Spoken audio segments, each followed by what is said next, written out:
In just a few moments, we'll be joined by Chuck Moran, VP of Marketing at RhythmOne. Chuck has over 20 years of digital marketing experience, and through leading our creative product teams, he has a broad understanding of the connected consumer and how brands can engage them across all digital channels. During the presentation, Chuck will guide us through our 2015 mobile benchmarks results and talk about some of the best practices to help engage consumers in the mobile age. A question and answer period will follow our presentation, so please stay tuned to the end. Also, please submit any questions at any time via our chat interface. And if you're tweeting today about today's webinar, please use the hashtag #OneOurMobile. Later today, you'll also receive information on how to download the slides and the report itself. So without further delay, let's get started. Chuck, take it away. Thank you, Marissa. Thanks, everyone, for joining us today. I do want to start with a little bit of background for anyone who might not be completely familiar with RhythmOne. We are a media technology company that connects brands with consumers. I do realize that that probably sounds very familiar to what a lot of companies say they do. However, what sets us apart in the marketplace is that we have the assets and the expertise to build solutions for our clients from the perspective of the consumer. And what that means is that our solutions are actually cross-platform. Our view is consumers use many devices and platforms during a day, so why should any program that we build be restricted to just a single device or a single platform? So the solutions that we build for advertisers can include desktop devices, they can include influencer marketing, they could have a programmatic element, and most importantly, they can have a mobile component. And mobile is essential, and that is what we're here to talk about today. So quickly, as Marissa was mentioning, the agenda for today is we'll start with a real quick view on the state of the consumer, how they are actually consuming media on mobile devices. Then we'll go into the benchmarks for a variety of the mobile ad units that we offer. These benchmarks are actually derived from the results of our campaigns that ran within the first half of 2015. These benchmarks actually are very impressive, and they're based upon about 225 campaigns that were run for nearly 100 advertisers, and that included over 1 billion mobile ad impressions. We will be breaking many of these benchmarks out by industries. That's one of the questions that we get asked very often by our clients about whether we have these benchmarks by industry. We do. We will be sharing those with you. And then we will be covering some of the best practices that we've gleaned from the data, and then, of course, a Q&A at the end. So first, I want to set the stage, and I just want to take a quick look at the shifts that now are occurring with consumers and the platforms that they're actually using to consume media. First, I want to make the point that considering that most people are awake 16 to 18 hours a day, 11 hours of electronic media usage, and that is actually the figure of today. We, on average, spend about 11 hours per day with electronic media. I know that seems like a lot, but to be fair, much of that happens simultaneously while we're doing other things. So just think about today. Probably a lot of us have a mobile device next to us if we're not listening on a mobile device. But I do want to take a look at the three big platforms. And when you do look at those platforms, the trend becomes very, very clear. Time with TV as well as the desktop and laptop is shrinking. And we are clearly seeing the time shift to mobile. You can see here these lines are just, trend lines, and you can see that the only line that is going up. And again, the mobile shift is very self-evident, and I think we all know that from our day now and how we're using our mobile device throughout it, from when we wake up in the morning to check our Facebook page or our email to at night possibly consuming video content. But the shift in platform use is dramatic, and I do want to point out that this chart is for the overall population.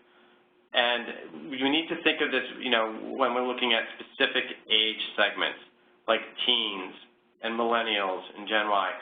These are groups where mobile devices have surpassed desktop devices and have surpassed television as the platform of choice in which they consume content. And I will say that probably for other age segments, as we go all the way up to boomers, we're probably seeing that the shift will continue and will only get magnified over the years as more apps become available and as more content becomes available for mobile devices. So the stage is set. There's a mobile shift is occurring. It's only going to be increasing. Consumers will have greater expectations and demand for mobile-only and mobile-optimized content. So what's going to be happening? And if you think about it, already today there's been this massive shift in how we're using mobile devices. Think of it for a moment about your social media platforms. Probably for most of us, we're accessing those platforms 100% mobile. How are we getting our news or planning a night out? We're doing that through mobile apps. And how are we watching short and long-form video now on smartphones and tablets? So really, the mobile device is becoming the device of choice for consumers. And in fact, more than half of smartphone users today watch video on their phones. And when we look at tablet owners, that goes up to about 2/3 or 2 out of 3. So for both devices, these numbers are only going to be increasing. So there's why mobile and why our focus on mobile video is so important, and why it's becoming mobile is certainly becoming the platform of choice for consumers watching video content. So how can we make you a better marketer, a better mobile marketer? Well, by sharing our learnings and the benchmarks that we've developed over time. So we will be presenting our benchmarks from the first half of 2015 for any campaign that ran during that time. It spans 20 different advertising categories, and as I mentioned, we will be going into a little bit more detail on each of those industry categories a little bit further on. It covers 5 mobile ad units, and we do offer insights into engagement rates, interaction rates, click-through rates, and of course the most important one, video completion rates. So the units that we're going to cover is in-stream video, interactive in-stream video, interstitial video, and we'll go in a little bit more detail about what those actual units are. We'll also cover mobile rich media, and then we'll cover mobile full-page ad units. So in-stream video, and I want to start with in-stream video because it's probably the mobile video ad unit that we are most familiar with. And it's also the building block to our interactive in-stream unit. In-stream video appears either directly before a pre-roll, a video clip, or as a commercial break mid-roll with a long-form video. It truly is a pure video experience. It's either a 15 or 30-second video advertisement stitched to video content. I do want to point out that for us and our technology, we can serve dynamically enhanced video qualities based on the network connection, so whether it's HD or SD. So just want to point that one out because that does impact our results. With in-stream video, overall, we recognize in aggregate about an 87.6% video completion rate. And the difference between mobile platforms, between smartphone and tablet, is negligible. This high completion rate can be contributed to a number of different factors. Certainly, placement on premium mobile properties is one of those, and that is something that we do excel at. Also, contextual relevancy. We're placing this video content in a contextually relevant environment to the viewer. And also that the viewer has actively chosen to view the content that is following this advertisement. Interactive in-stream video. Now think about in-stream video. An interactive in-stream video is a form of in-stream video that, again, appears either directly before a video clip or within the commercial, as a commercial break within it.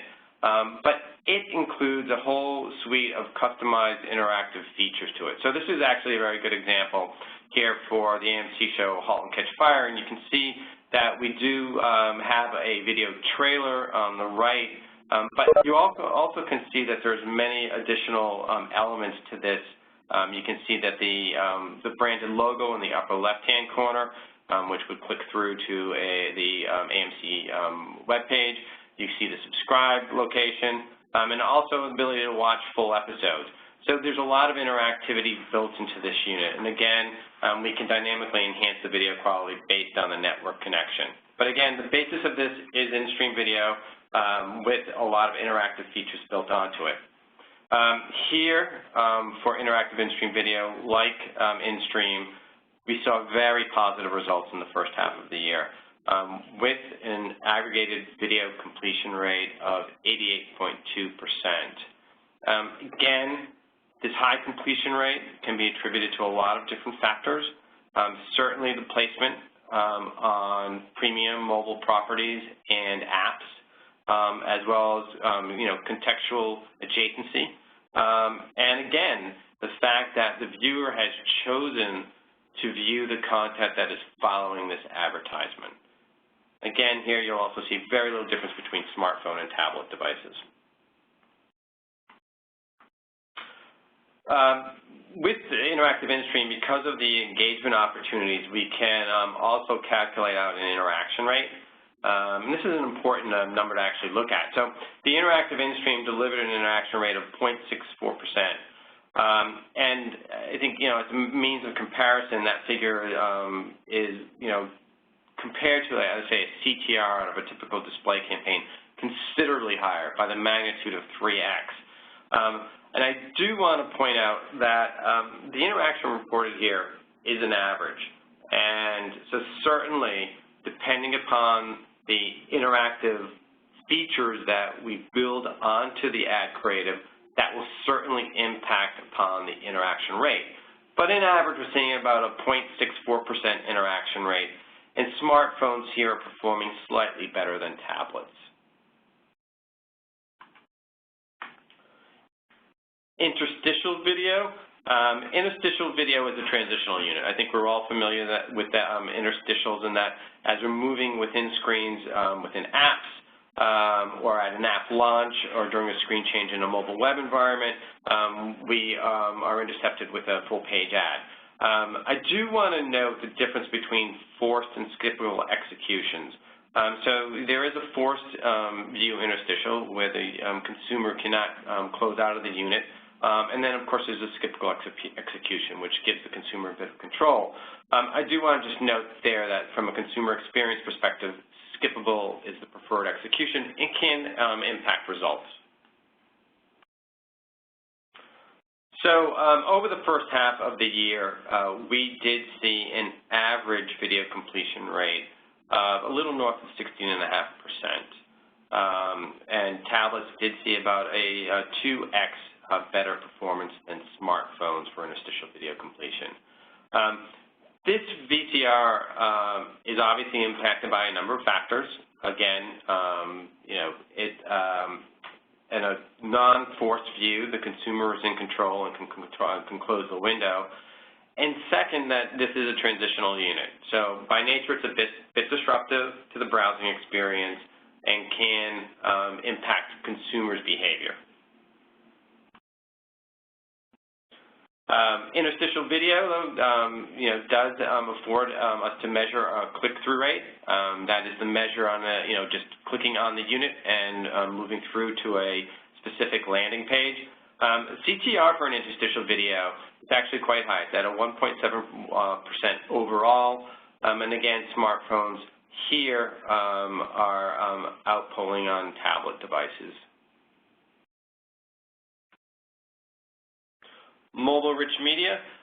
Rich media, I think we're, again, a unit that many of us are very familiar with. Rich media is a highly interactive and engaging ad unit that is a custom unit built specifically for a brand that can include a lot of different features and functionality, which can include full animation, multiple videos, photo galleries, product carousels.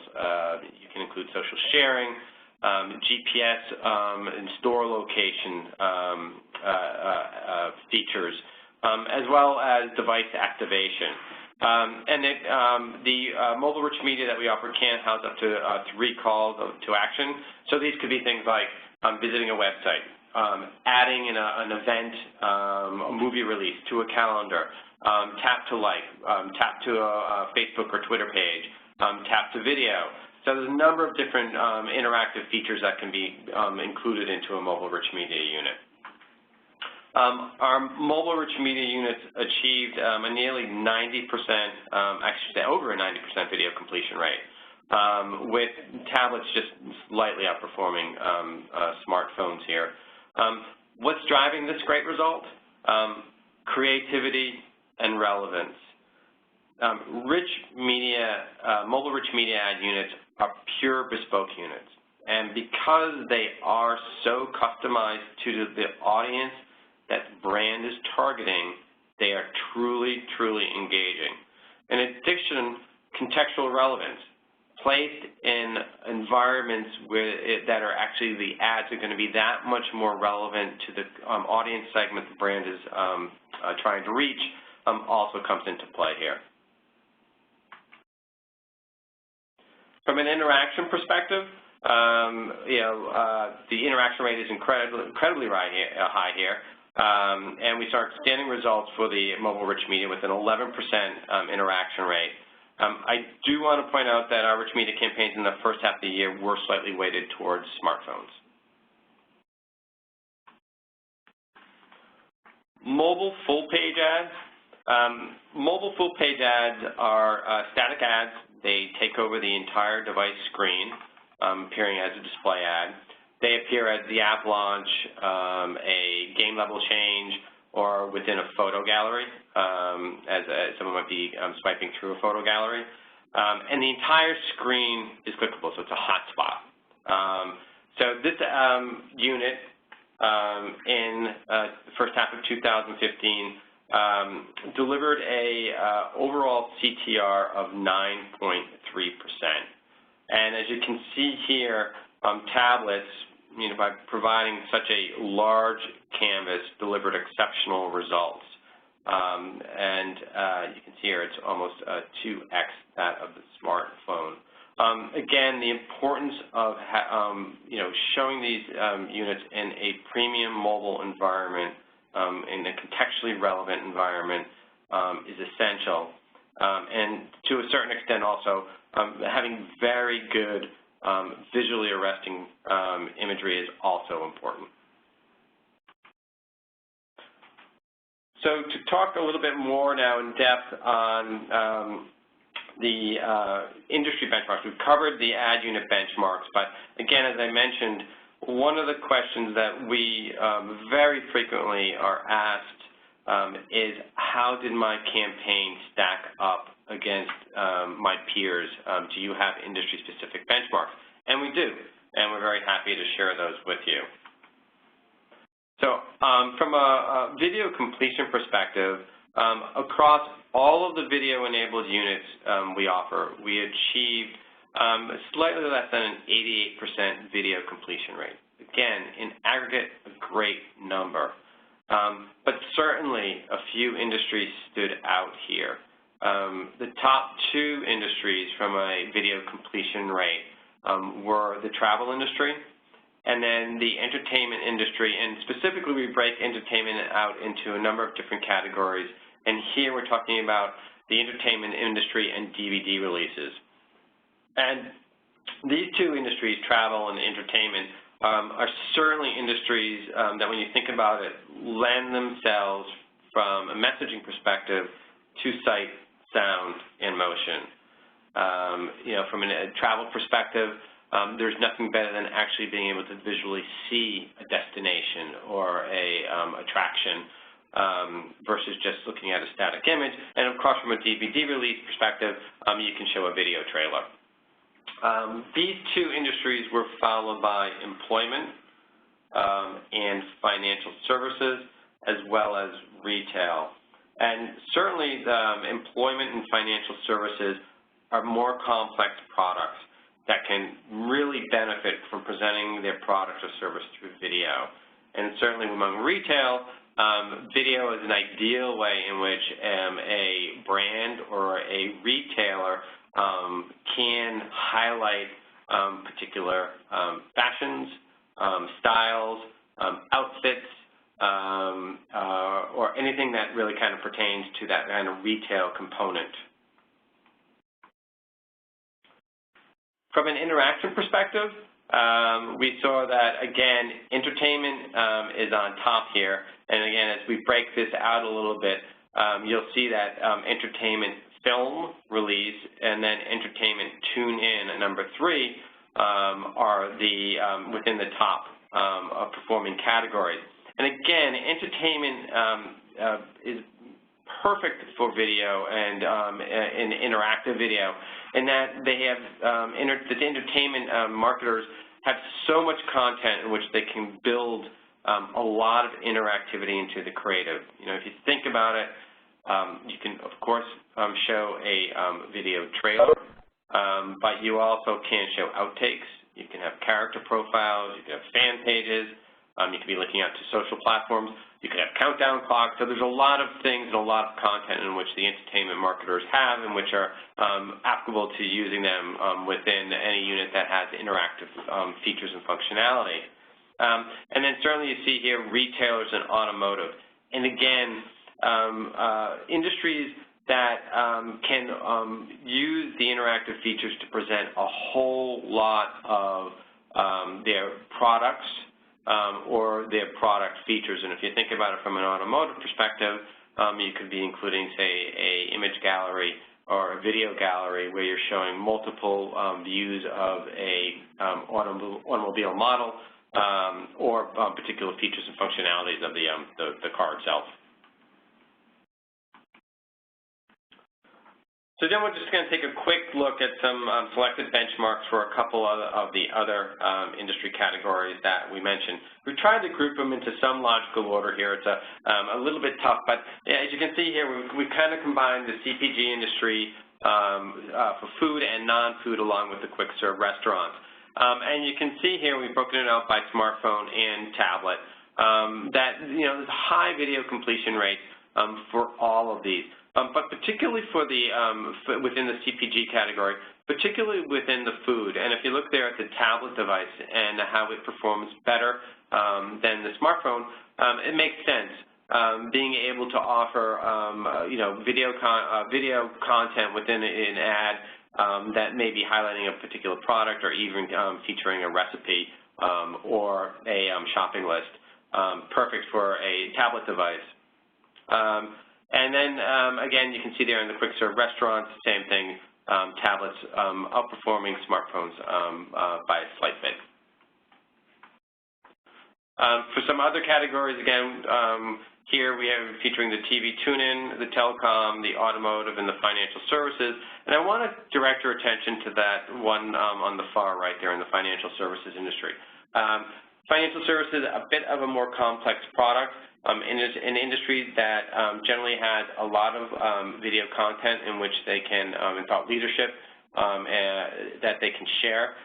So this really kind of showing here that actually, in many respects, video is an ideal advertising format, and mobile video is an ideal advertising format for a very high consideration product like financial services.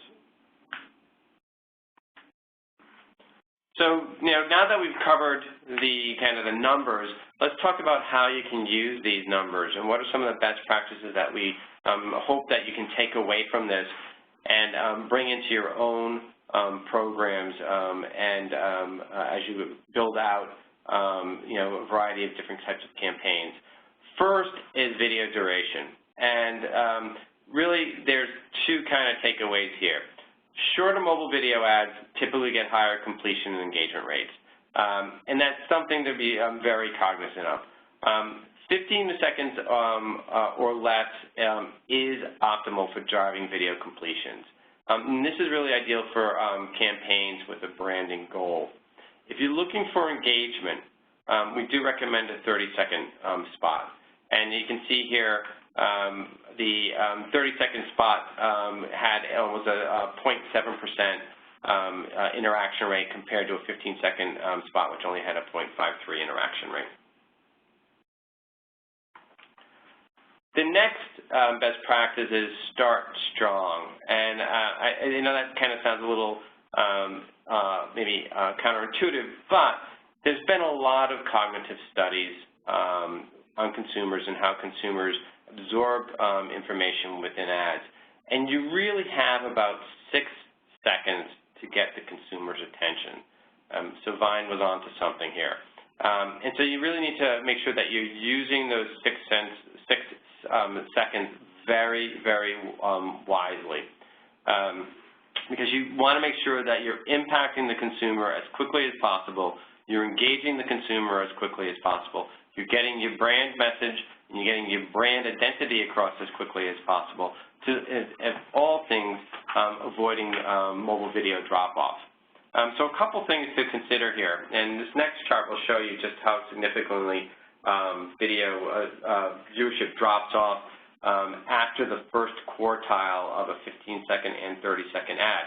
You can see here for interactive in-stream as well as in-stream, within the first quartile you are always going to be getting the highest level of drop-off. So that means that within that first quartile is the time to make sure that you're getting your brand message across and at least your brand identity across.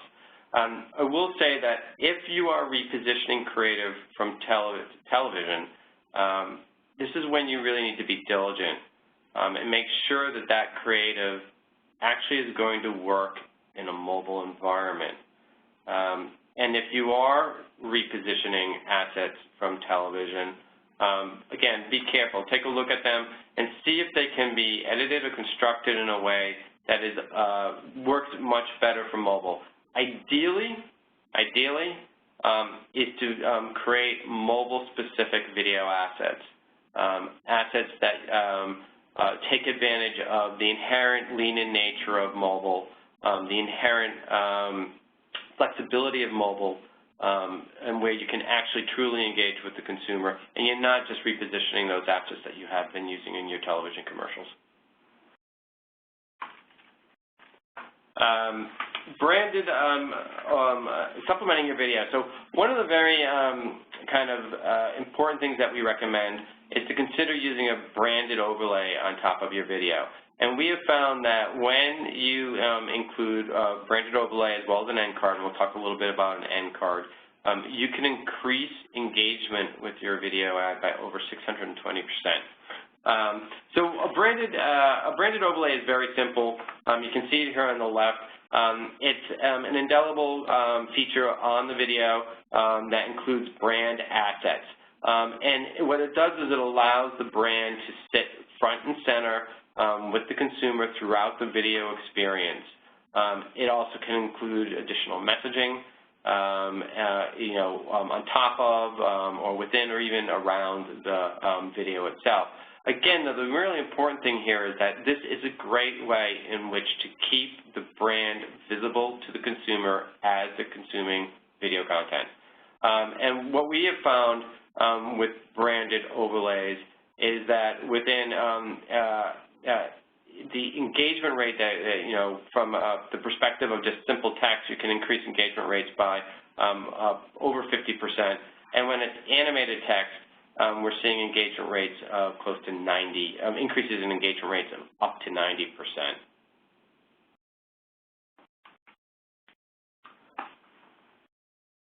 End cards. So end cards, think of an end card as almost like the leave behind. It really does sit at the end of the video content where the brand can be, again, front and center, present to the consumer, and you can, it's kind of leaving that indelible brand mark. It does allow for up to additional messaging, and the end card can sit there for up to 5 seconds at the end of the video experience. Again, though, it's an opportunity to leave the brand message with the consumer. It's another opportunity to keep the brand front and center with the consumer. And on average, when we included end cards onto these units, we actually increased interactive in-stream engagement by 70% with the standard end card. And when it was a custom end card, which included some type of animation, we were increasing engagement by 300%. So massive increase in consumer engagement with both branded overlays and end cards, and highly recommended to something to consider when you're looking at your mobile video advertising. lastly is be in the right place. And, this is kind of that, sacrosanct kind of advertising message. Right message, right place, right time. Really think about the contextual relevancy of the environment as you're looking at where you're going to be placing your advertising. Because contextually relevant ads on mobile devices do enhance the consumer experience. And mobile devices and mobile in general is very much a lean-in medium. It is very active. It is very engaged. And so it is a spot where you need to be very cognizant of where your ads are appearing and make sure that they're appearing in the most premium of mobile web environments as well as within apps. So there's been a lot of studies about, non-premium content environments versus premium content environments. And the one thing that really is that kind of come out of these studies is that in those premium environments, you are seeing a lift in ad recall. A recent study from Yahoo and Interscope was showing that there was a 72% lift in ad recall when an ad was placed in a premium contextual environment. So again, environment is important, and make sure that you're requiring that your ads are being placed in the most premium of environments. Those are, again, all the numbers that we have. The last best practice that I will leave you with is, download the report. This report has a lot of information in it. It's available on our website, and we will be sending it to you also. But the report does dig into a lot more detail, particularly on the industry categories, and it is something that I think will be beneficial from the perspective of just being able to evaluate your program and understand how your program should be performing as you look at implementing mobile video types of campaigns. I will also point out that we will be updating this report in early 2016.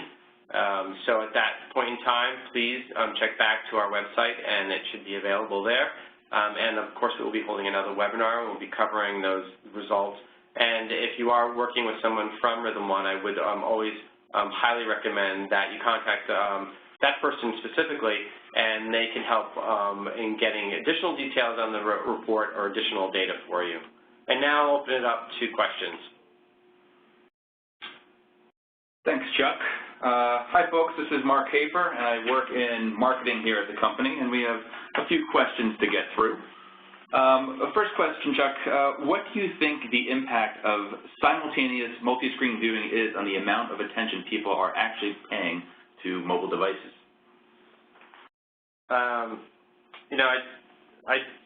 Obviously,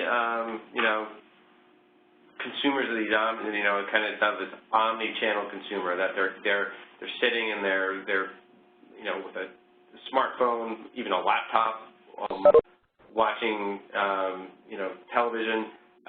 Certainly, the kind of this cross-device usage certainly does impact attention.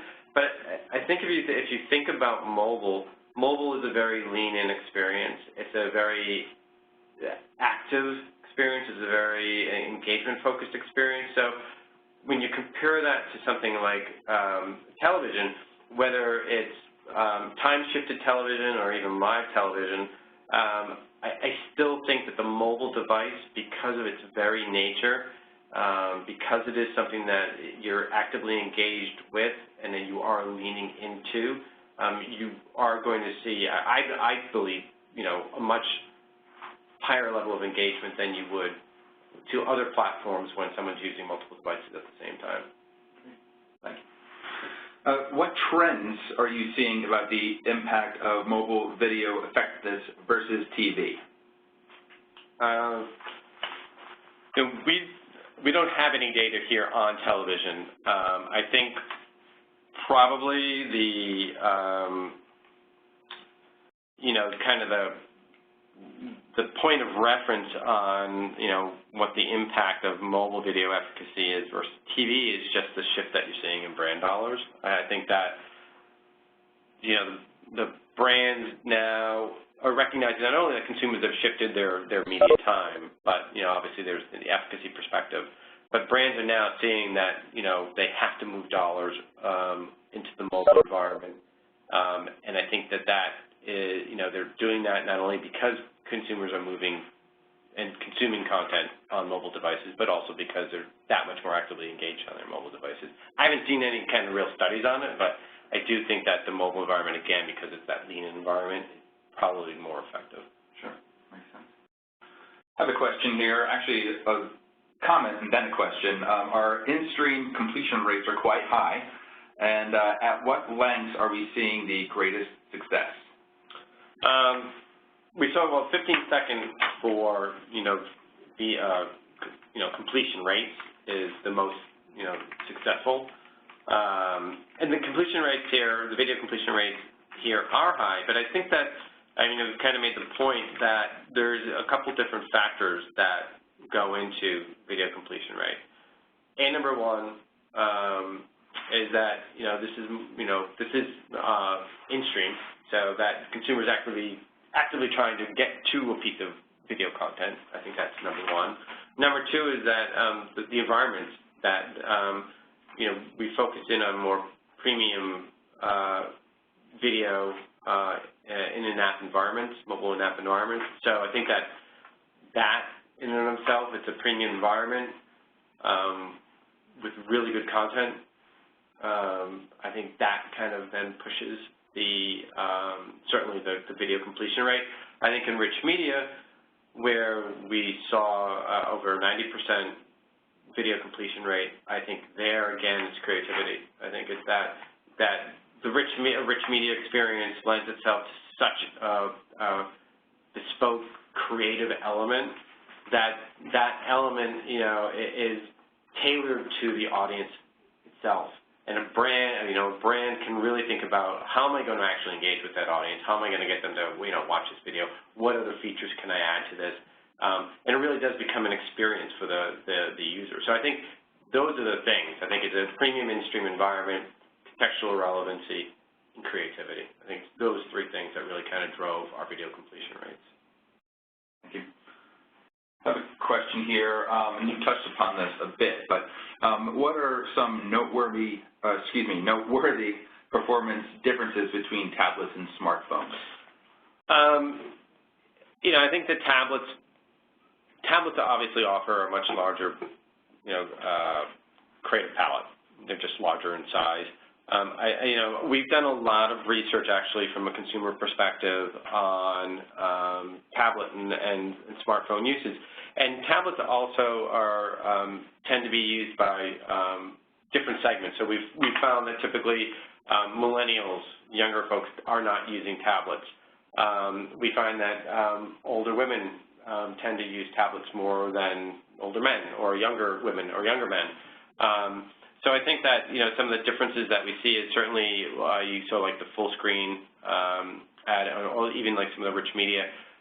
It's just a larger environment, and I think that larger environment then lends itself to, for some audiences to be that much more engaging and affords them the opportunity to actually interact with the ad. Thank you. What thoughts do you have about targeting using mobile? What is most effective?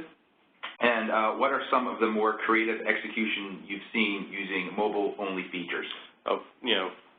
Mobile opens a world of targeting opportunities.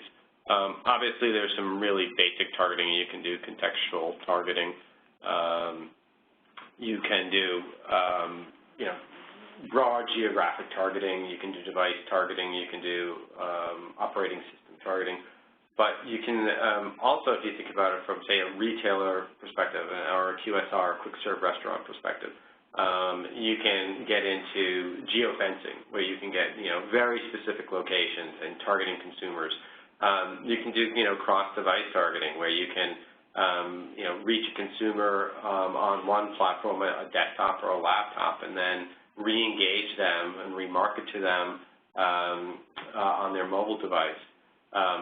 From a feature perspective, there's a lot of cool things, that you can do. There's things like, as I mentioned, like a store locator. You can also use the the accelerometer, you can kind of use the feature functionality of the phone so that it can be, shaken. You can add to calendar, which is something that we've actually seen a lot of success with, where there might be whether it's a timed event like a movie release or a promotional special that's based upon a particular either calendar period or a specific day of the week, to add that to a calendar. Say, for instance, that a restaurant is offering a 15% off entrees on Wednesdays. Perfect example of something that you could use on a mobile device to add to the calendar on the mobile device. Great. We have a question here from Rich, and this actually ties in with another question as well. Rich's question is, what is the most effective mobile call to action? Drive to web, text, call? And then we had a related question. Generally speaking, do you think mobile is best for awareness, consideration, or conversion? The call to action, really, that's going to be the most effective call to action is going to be very dependent upon what is the objective that you're trying to accomplish. So, if wherever you are in that kind of marketing funnel, if you're at the top of the marketing funnel and you're trying to, build product awareness, the call to action can be certainly driving to a web page for more information. If you're kind of in that kind of middle point of the funnel where now you're actually engaged and trying to point to the point of consideration, there can be different calls to action there. And certainly when you're at the bottom of the funnel where you're actually trying to drive some type of specific action, that's where it's whether it's call to 800 number or to download or to purchase. That's the call to action you want. But the call to action has to be appropriate for the objective of the campaign. You can't have a campaign that has a branding element. It's really kind of a brand campaign that's trying to drive to an 800 number. It's just incongruent. I hope I answered that question. I think so, yeah. One more question here, and that's of the different industry categories we looked at, which one do we think is ahead of the game in terms of mobile advertising? Entertainment. I think the entertainment, I do think that, well, I think there's actually a couple here.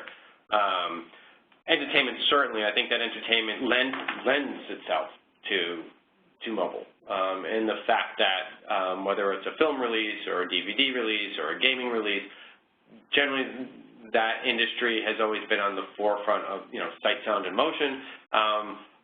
Also very cognizant about who their audience is. And the typical audience for the entertainment industry is either a tween, teen, millennial. It's someone who, is generally tech savvy, and as we saw from that, one of that very first charts there, if we're now at a point where on average 24% of media time is spent on your mobile device, and that's on average. So if you're talking about, teens, tweens, and Gen Y and millennials, you're talking a lot more time. So the entertainment industry was really quick to get into the mobile space. They recognized that that was where their audience was. Also, they had the creative assets that they could easily reposition into the mobile space. I do think retail has actually been an industry that actually has come on very strong within mobile, and I think it makes a whole lot of sense. I think they realize how consumers are actually now shopping, where consumers are actually using their mobile devices, the primary kind of window shopping device. People don't go window shopping anymore. They window shop on their mobile device. But also retailers have realized, and we actually last week released a consumer study that's available on our website about consumer purchase behavior during the holiday season. And we found that over 50% of consumers were going to use their mobile devices in a physical retail location. So I think the retailers have got on board also and figured out that that's how consumers are actually shopping. So they need to be on they need to be in the mobile environment. And I think the last one is, and it's interesting, it's the financial services industry, high consideration industry, But if you think about it from the perspective of trying to really communicate the value of their product and the complexity of their product, mobile video makes a whole lot of sense. So I think those are the ones that lead. I think also, and I'll throw another one in there, travel. And I think that that's because from a experiential perspective, you know, people want to experience the travel environment, and that's what mobile video can do. Sure. Okay. Thank you, Chuck. That is it for questions for today. Here's some contact info. So yes, we're going to be making this presentation available on our website. In fact, if you go now to the blog section of our site, you'll be able to see the place where you can download the full PDF report. But like I said, this presentation will be made available. We'll also be putting an archive of this event on our website as well, should you want to refer to it in the future. And if you have any further questions for Chuck, you can send him an email or give him a call. His info is on the screen right now. Or if you have questions, you know, please reach out to your rep here at the company, and we will be glad to help you out. So thank you again, Chuck. Thank you. Thank you, everybody. Thanks all. Bye-bye.